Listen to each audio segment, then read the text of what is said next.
시간이 되었으므로 2022년 4월 25일 월요일 아침 예배를 시작하겠습니다. 주의 기도로 시작합니다. 하늘에 계신 우리 아버지, 이름이 거룩히 여김을 받으시오며 나라의 마옵시며 뜻이 하늘에서 이루어진 것 같이 땅에서도 이루어지이다.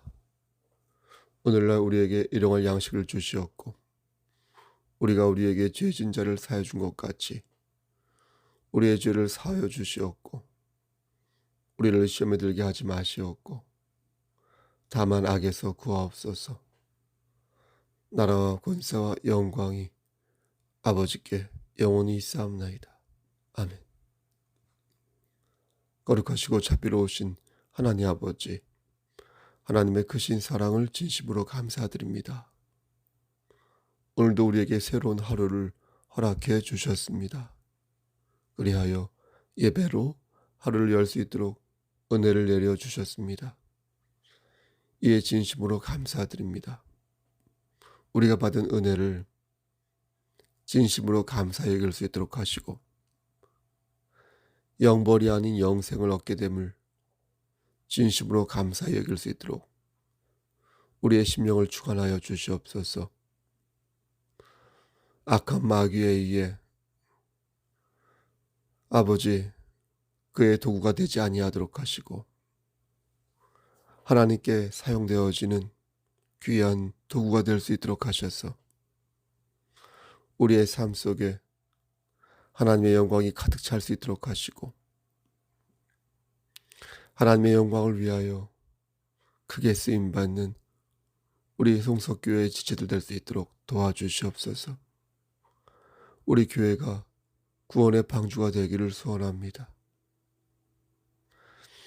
많은 어린 양들이 우리 교회에 와서 함께 예배드리고 하나님께 영광을 돌리기를 소원합니다.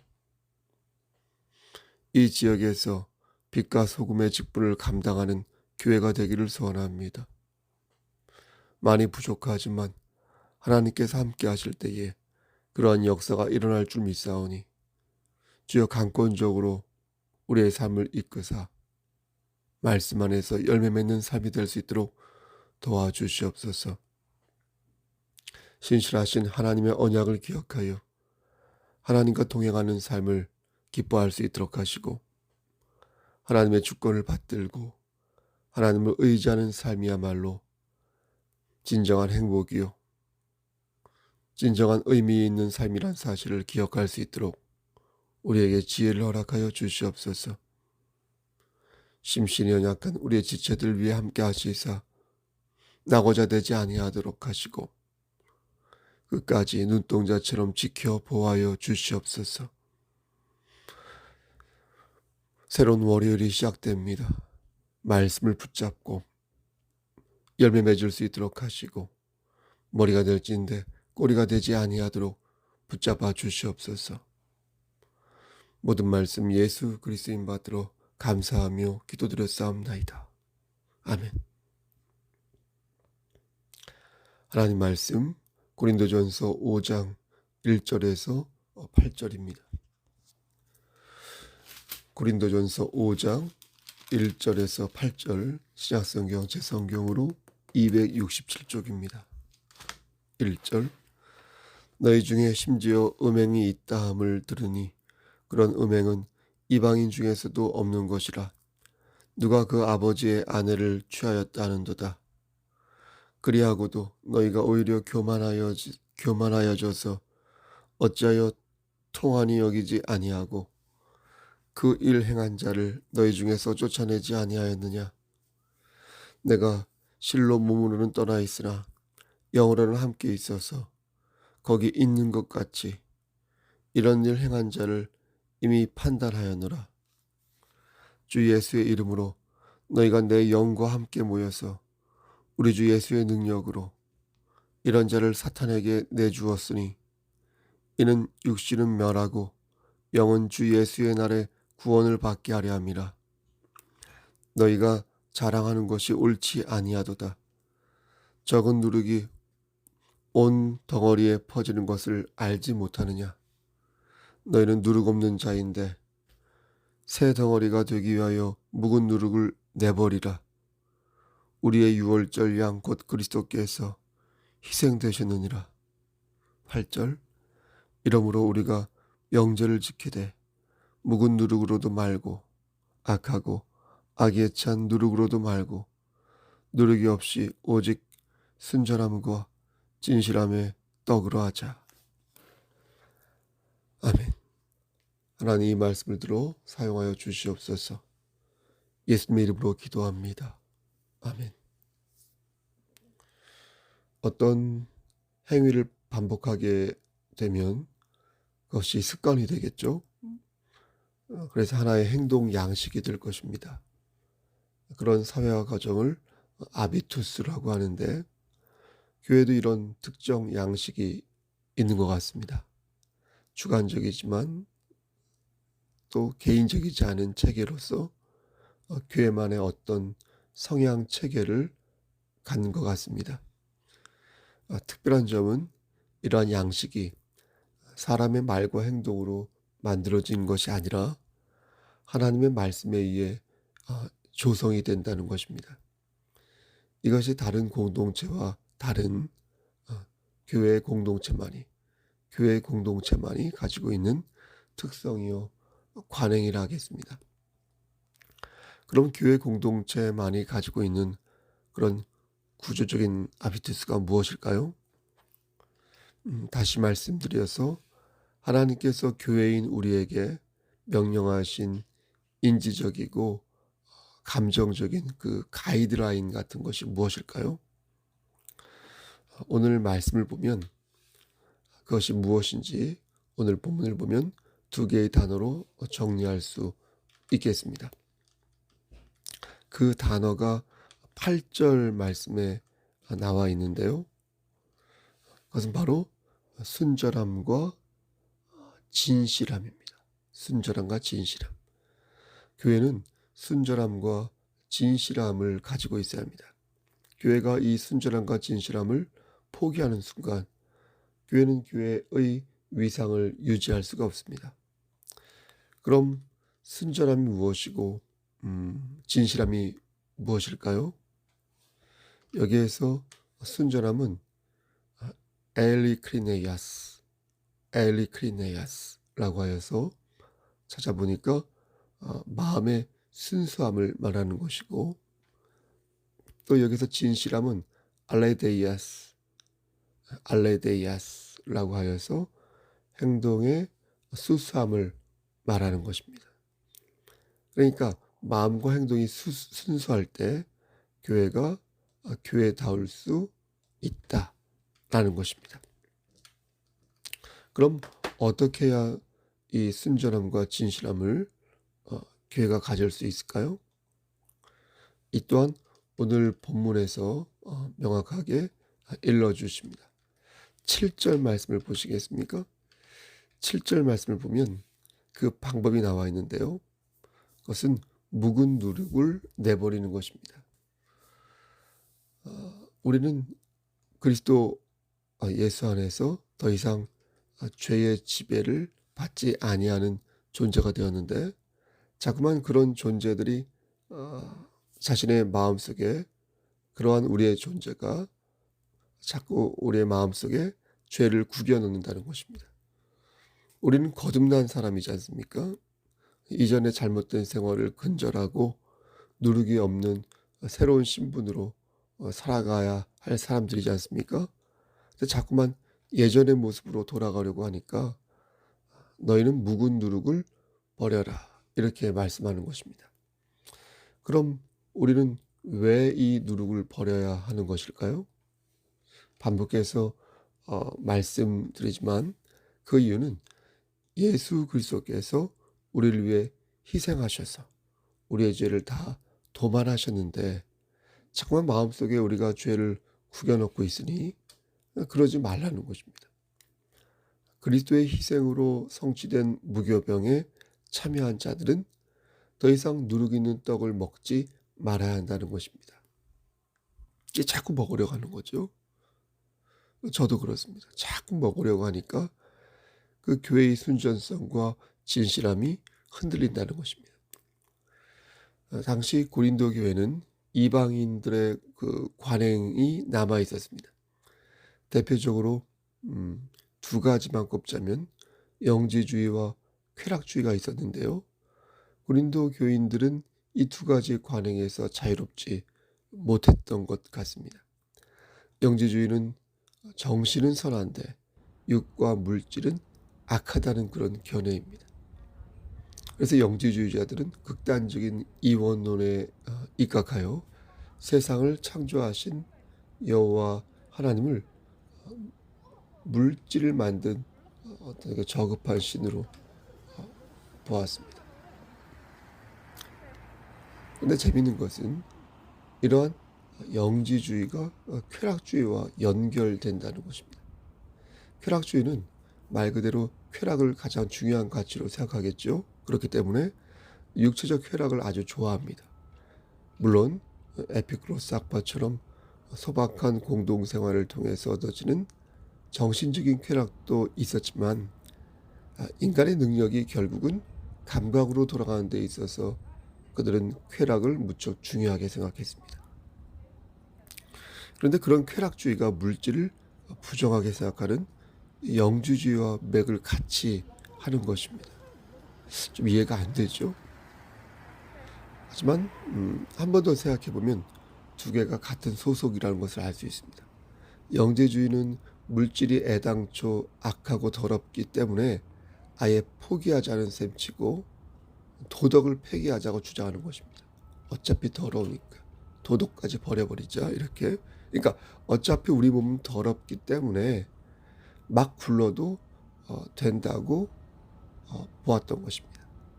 어차피 더러워지고 실컷 즐기다가 가는 것이 최선의 삶이라고 여겼던 것입니다. 양극단이 그러니까 서로 통한 것이죠.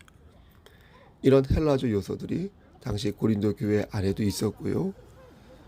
그것이 죄인 줄 알면서도 고린도 교인들은 그러한 삶을 버리지 못했던 것입니다. 심지어 어떤 죄까지 묵인됐냐면 1절 말씀에 음행이 있었는데 아버지의 아내를 취하는 근친으로의 죄까지 있었다고 말씀합니다.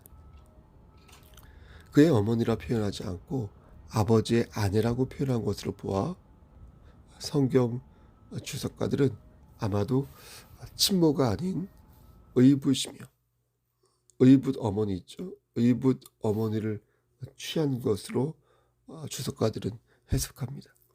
아무튼 뭐 친어머니든 의붓 어머니든 어쨌든 간에 이것은 그 재고의 가치가 없는 아주 경멸스러운 행동 아니겠습니까? 제가 이렇게 말씀드리면 어떤 분은 저에게 목사님도 혹시 동성애를 반대하십니까? 라고 물을지도 모르겠습니다. 그럼 저는 동성애를 반대한다는 말이 무슨 뜻입니까? 라고 되묻겠습니다. 그러면 그분은 아마도 저에게 동성애자를 혐오하십니까? 라고 물을 것입니다. 그럼 저는 동성애자를 혐오하는 것이 아니라 동성애를 혐오합니다. 라고 말하겠습니다. 요한복음 8장을 보면 간음하다가 붙잡힌 한 여인을 서기관들과 바리새인이 끌고 와서 예수님 앞에 던진 후에 이 여자가 간음하다가 현장에서 잡혔는데 율법에 따르면 돌로 치라 명하였는데 예수 당신은 어떻게 하겠습니까? 라고 묻는 장면이 나옵니다. 그들이 이렇게 물은 이유는 고발한 조건을 얻고자 예수님을 시험하기 위해서였는데 그때 예수님께서 하신 말씀이 무엇입니까? 너희 중에 죄 없는 자가 먼저 돌로 치라. 이렇게 말씀하셨지 않습니까? 그러자 사람들은 양심의 가책을 느껴 어른으로 시작하여 젊은이까지 다 돌아갔다. 이런 말씀이 있습니다. 이것은 죄 앞에서 완벽히 자유로운 이가 없다는 것입니다. 그리고 우리 역시 우리의 능력으로 죄 사함을 받은 것이 아니기에 하나님의 자녀로서 죄를 멀리하되 이웃을 사랑할 수밖에 없는 그런 결론에 이르게 되는 것입니다. 이런 차원에서 저는 동성애를 배척하고 반대하지만 동성애자를 배척하고 혐오하는 것이 아닙니다. 이름하여 죄를 미워하되 사람을 미워하지 않는다는 생각을 예수 그리스도의 사랑 안에서 다시 한번 마음에 되새기는 것입니다. 의붓 어머니를 취한 경우도 마찬가지입니다. 여기에도 동성애처럼 동일하게 예수 그리스도의 사랑을 대입하여 바라볼 수 있어야 할 것입니다. 제가 이렇게 말씀드리면 또 어떤 분은 목사님 정도가 있죠. 네? 다른 것은 몰라도 이건 정말로 아니지 않습니까? 어떻게 의붓 어머니를 취한 그런 천인공노의 짓에 예수님의 사랑을 대입할 수 있습니까?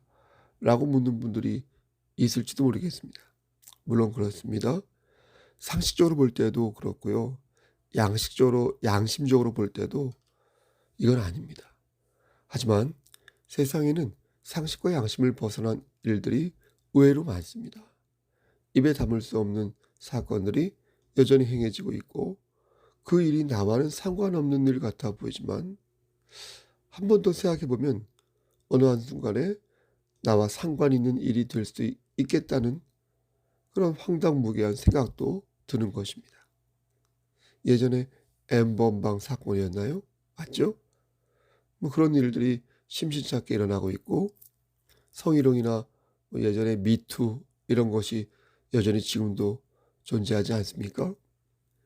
인간의 욕망을 생각할 때 그 광기가 상상을 초월한다는 것을 우리도 현실에서 보고 또 그 순간 우리는 마귀가 쳐놓은 올가미에 걸려드는 우리 자신도 보게 되는 것입니다. 따라서 우리는 다시 하나님의 말씀으로 돌아가 교회된 자로서 오늘 이 말씀을 마음에 새겨야 할 것입니다. 순전함과 진실함과 순전함.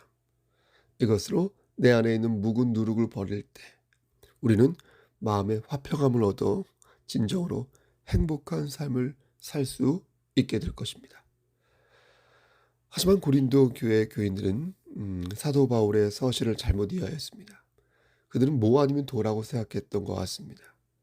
이렇게 따분하게 살 바에 차라리 하나님을 버리고 세상을 선택하는 것이 낫겠다고 생각했습니다. 그래서 세상과 하나가 되어 극단적인 행동을 하면서 더 큰 쾌락을 위해 몸과 마음을 던졌습니다. 하지만 그렇게 해봤자 돌아오는 것은 허무함과 절망뿐이라는 사실을 그들은 알아야 했습니다. 반대인 경우도 있었습니다. 어떤 사람들은 아예 세상을 등지고 금욕의 삶을 선택하였습니다. 세상으로부터 떠나 은둔 있죠? 은둔. 도피 있죠? 그런 삶을 살면서 세상으로부터 분리된 삶을 살았습니다. 하지만 이 역시 하나님이 원하시는 삶이 아니라는 것을 그들은 알아야 했습니다. 하나님께서 우리에게 원하시는 삶은 죄와 멀어지는 것이지 세상과 멀어지는 것이 아닙니다. 성도의 구별된 삶이 있죠. 구별된 삶은 세상에서 빛나야 하는 것이지 달나라에서 빛나는 것이 아니라는 것입니다. 우리에게 필요한 것은 악한 자들과의 관계를 과감하게 포기하고 단절하고 설령 그렇게 하는 것이 우리에게 불이익이 된다 하여도 거룩한 백성으로 살기 위해 고난의 삶을 선택해야 한다는 것입니다. 이것이 구별된 삶인 것이지 세상을 등지거나 악한 자들에게 끌려다니며 바보처럼 행동하는 것이 구별된 삶이 아닌 것입니다. 그러므로 우리는 악한 자들을 멀리하거나 아니면 악한 자들과 맞서 싸우거나 하여서 빛의 자녀로서 기꺼이 고난을 감수하는 용기 있고 정의로운 그리스도인이 되어야 할 것입니다. 이게 바로 우리가 고수해야 할 교회의 무엇이다? 순전합니다. 교회의 진실합니다. 이 사실을 잊지 마시기를 간절히 소원합니다. 마지막으로 그렇다면 교회는 이 순전함과 진실함을 잃어버린 자들을 어떻게 대해야 할까요? 하나님으로부터 멀어진 나의 지체들, 그런 분들을 어떻게 대해야 할까요? 그들이 꼭 아버지의 아내를 취하였다는 말이 아닙니다. 각각의 상황에서 어, 교회의 순전함과 진실함을 잃어버렸다는 것입니다. 그렇다면 우리는 그들을 어떻게 대해야 할까요? 하나님께서는 오늘 본문을 들어 말씀하십니다. 그들이 교회 밖에 있는 사람이라면 판단하지 마라. 심판은 오직 하나님께만 있으니 우리가 이웃을 심판할 때 우리 역시 범죄하기 쉬우므로 저들을 판단하지 말라. 이렇게 말씀합니다. 판단하지 마라. 맞습니다. 교회에 하나님의 법이 있듯 세상에도 세상의 법이 있습니다. 그러므로 교회 밖의 사람들은 세상의 법으로 다스려지면 그만인 것입니다. 물론 교회가 세상 사람들의 잘못이나 범죄를 방조해서는 아니 될 것입니다. 양심에 비추어 분명한 판단을 내리되 그들에게 직접적인 어떤 법 조치를 할 수 없음을 인지하여서 공연히 저들을 판단하여 실수를 만이라도 해서는 아니 된다는 것입니다. 대신 교회 안에 있는 사람들은 판단할 수 있겠습니다. 교회 밖에 있는 사람들은 하나님이 심판하시겠지만 교회 안에 있는 악한 사람들은 교회가 판단하여 그들을 내쫓을 수가 있다. 물론 여기에도 경중이 있을 것입니다. 작은 실수나 잘못 가지고 그를 내쫓을 수는 없습니다. 또 그가 잘못을 하였다 해도, 큰 잘못을 했다 해도 죄 없는 자가 먼저 돌로 치라고 말씀하신 예수 그리스도의 말씀에 입각하여 그들을 정죄해서도 아니 될 것이며, 될 수 있으면 사랑으로 그들을 덮어 주어야 할 것입니다. 하지만 그럼에도 불구하고 여전히 묵은 누룩을 내버리지 못하는 그런 사람이 교회 안에 있다면 그때는 어떻게 할까요? 그때는 교회의 법으로 징계를 하되 지도자가 혼자 처리하는 것이 아니라 공정한 과정과 합당한 방법으로 공동체적으로 그 문제를 처리해야 할 것입니다. 이때 염두에 둬야 할 것이 무엇입니까? 매우 중요한데요. 그것은 하나님의 말씀, 그리고 순전함과 진실함이라는 사실을 우리는 잊지 말아야 할 것입니다. 오늘 본문을 얼핏 읽으면 아버지의 아내를 취하였다는 극단적인 사례만 보일 수 있습니다. 하지만 5장 말씀을 끝까지 읽어보면 아버지의 아내를 취하는 것뿐만 아니라 우상을 숭배하고 다른 사람을 모욕하며 술 취하거나 비방하는 것도 교회의 순결성을 훼손하는 모습이라고 말씀합니다. 저는 말씀을 준비하면서 상당 부분 마음이 걸렸습니다. 나는 과연 저러한 죄에서부터 자유로울 수 있을까? 나는 과연 저러한 죄에서부터 정말로 깨끗하다고 말할 수 있을까? 예수 그리스도의 성품을 지닌 순결한 자가 맞을까? 그러다가 오늘 본문 2절 말씀에 주목하였습니다. 제가 한번 읽어보겠습니다. 그리하고도 너희가 오히려 교만하여져서 어찌하여 통한이 여기지 아니하였는가? 불법적인 행위를 하였음에도 왜 고린도 교회 교인들은 가만히 있었을까? 아마도 그 이유는 그 사회와 그 교회가 이 추악한 범행을 알고 있었음에도 그것을 묵인하고 있었다는 것이며, 사회적으로 이미 만연되어 하나의 관행처럼 굳어졌기 때문에 가만히 있었던 것으로 사료됩니다. 2022년 4월 우리 사회를 돌아봅니다. 지금 이 나라는 어떤 풍속을 가지고 있나? 돈만 있으면 놀기 참 좋은 나라, 여건만 되면 충분히 죄를 지을 수 있는 나라, 곳곳에 클럽이 있고 호텔이 있으며 곳곳에 유흥할 수 있는 것이 넘치는 나라. 이제 코로나도 다 풀렸는데 여러분, 이 나라가 소돔과 고모라의 전철을 밟고 있다고 생각하지 않으십니까? 우리도 고린도 교회 교인들처럼 두 가지 방향으로 나아갈 수 있을 것입니다. 에라 모르겠다. 이제 다 풀렸으니까 즐길 수 있을 때 즐겨보자. 세상을 등지고 은둔과 회피자로서 금욕의 삶을 사는 것입니다. 그러니까 두 가지죠. 즐기자, 아니다. 은둔과 회피의 삶을 살자. 하지만 이것은 하나님께서 원하시는 삶이 아니라 말씀드렸습니다. 죄와 분리된다고 해서 우리의 생활이 사라지는 것은 아닙니다. 자녀의 잘못을 지적한다고 해서 자녀와의 관계가 끊어진 것도 아니요. 남편의 잘못을 지적한다고 해서 남편과의 관계가 끊어지는 것도 아닙니다. 중요한 것은 하나님의 말씀으로 돌아가는 것입니다. 하나님의 말씀으로 관계가 회복될 때 우리는 죄와 분리되었지만 세상의 중심에서 우뚝 선 진정한 그리스도인이 될 수 있는 것입니다. 교회는 죄를 방조하거나 묵인해서는 아니 됩니다. 잘못된 것은 잘못됐다고 말해야 하며 그것이 진정 그를 위한 하나님의 방편임을 잊어서는 아니 됩니다.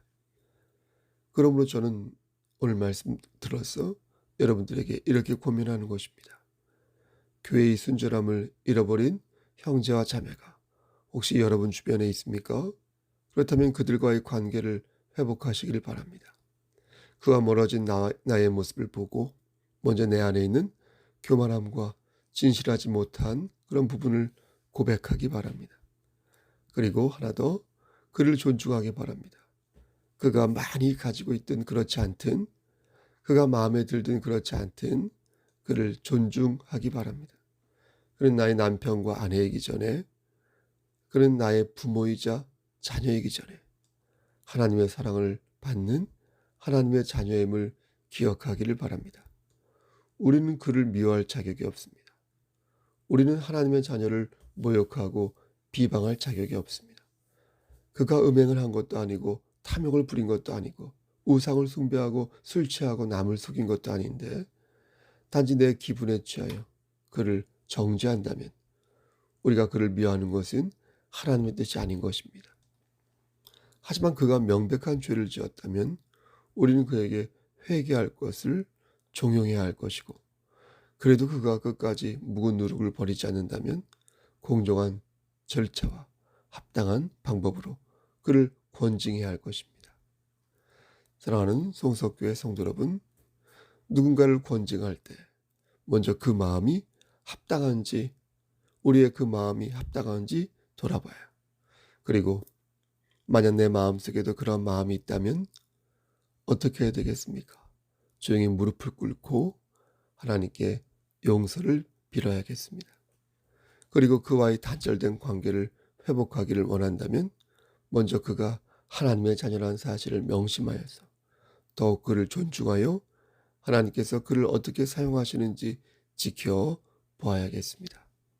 믿음 없는 사람처럼 행동하지 마시고 믿음 있는 사람처럼 그에게 역사하시는 하나님의 섭리를 믿어야겠습니다. 여러분, 우리 교회 공동체가 하나님 보시기에 합당한 교회 공동체 되기를 우리를 죄에서 구속하여 주신 주님의 이름 받들어 간절히 축원합니다. 아멘. 하나님, 진리를 사되 진리를 팔지 아니하도록 하시고 하나님의 도구가 되되 마귀의 도구가 되지 아니하도록 도와주시옵소서. 이제는 우리를 죄에서 구속하여 주신 우리 구주 예수 그리스도의 은혜와 아버지 하나님의 만극하신 그 사랑하심과 성령 하나님의 교통하시고 인도하시는 모든 역사하심이 묵은 누룩을 버리고 매일매일 말씀으로 새롭게 우리를 단장하며 우리가 거한 그 자리에서 예수님의 향기를 바라기를 소원하는 여기 모인 성도와 그들의 가정과 이 제단과 이 나라 위에 하나님의 사랑하심이 세세토록 함께 계실지어다. 아멘. 예배를 마쳤습니다. 오늘은 4월 마지막 주 월요일입니다. 20일 월요일. 여러분 건강 유의하시고요. 무슨 일이 있으면 연락 주시고요. 오늘도 말씀 안에서 승리하시기를 소원하겠습니다. 네, 샬롬.